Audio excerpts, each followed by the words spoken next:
Our story begins in the dawn of the world, after Adam and Eve had left the beautiful Garden of Eden. The earth was wilder then, but full of promise. Adam and Eve worked hard to coax food from the soil, learning to live in a world that now required effort and sweat. In time, they welcomed two sons into their lives, very different from each other, but equally loved. The firstborn was named Cain. He grew to be a strong man, his hands calloused from tilling the ground. He was a farmer, and his days were spent planting seeds, watering crops, and harvesting the fruits and vegetables that fed his family. He knew the rhythm of the seasons and the patience required for growth. His younger brother was Abel. Abel was a shepherd, gentle with his flock. He spent his days leading his sheep to green pastures, watching over the new lambs and protecting them from danger. He understood the needs of living creatures, their quiet trust, and the responsibility of care. Both brothers loved their families, and both understood the importance of showing gratitude to the Creator who sustained them. It was a custom in those early days to offer a portion of their labor back to God. They knew that everything they had came from Him. One day, the time came for them to bring their offerings. Cain carefully selected some of the produce from his fields. Plump vegetables and ripe fruits, laid out with effort and care. He brought them before the Lord, a tangible representation of his hard work. Abel, in turn, chose from his flock. He didn't just pick any lamb.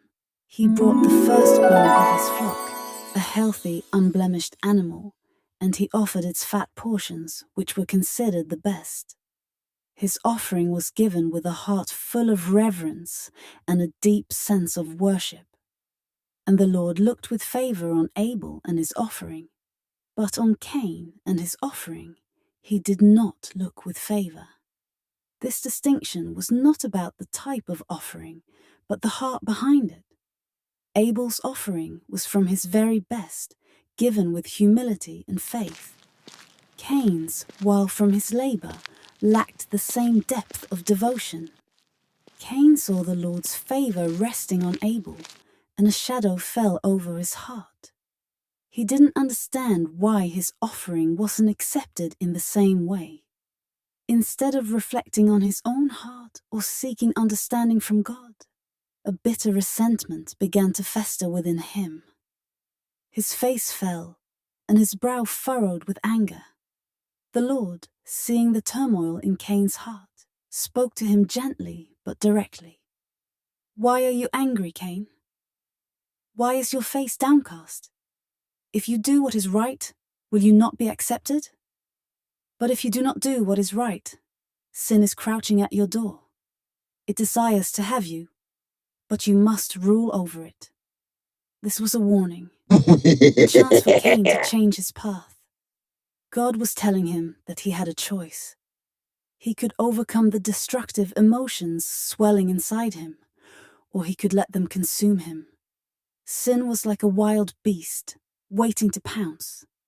But Cain still had the power to master it. But Cain did not heed the warning.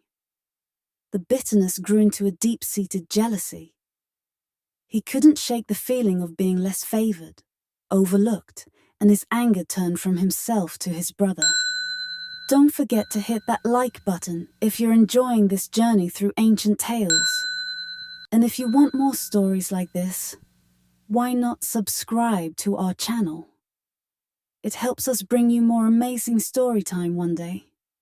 Cain said to his brother Abel, "Let's go out to the field." Abel, unsuspecting, agreed. Perhaps he thought they would talk, or share stories of their work. But once they were alone, in the vast, quiet expanse of the field, away from the eyes of their parents or the world, Cain's festering anger boiled over into a dark deed. He attacked his brother Abel and killed him. The earth, which had once